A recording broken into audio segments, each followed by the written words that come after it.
یہ کھیلوں کا معاملہ، سپورٹس کا، گیمز کا معاملہ، اور پورے ذرائع ابلاغ کے اوپر معلوم ہوتا ہے چھائی ہوئی شے یہ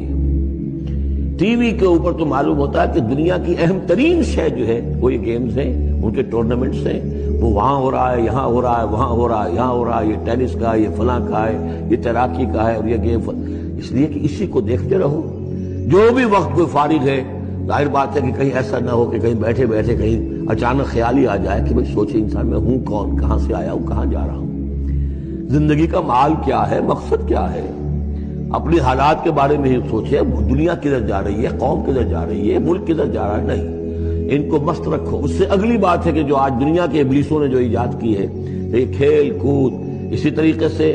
یہ ایکٹرز، یہ ڈرامے، اور پھر ان کے ایکٹرز اور ایکٹریسز کی زندگیاں اور ان کے جو بھی سکینڈلز ہوں، جس طریقے سے کہ ان کو دنیا میں پھیلایا جا رہا ہے تاکہ وہ نوجوان نسل بھی بس ان دلچسپی میں پڑی رہے،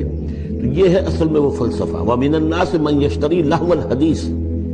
کھیل کود کی چیزیں خریدتے ہیں وہ لوگ، لِيُضِلَّ عَن سَبِيلِ اللَّهِ، تاکہ اللہ کے راستے سے گمراہ کریں، بغیر علم، بغیر علم کے،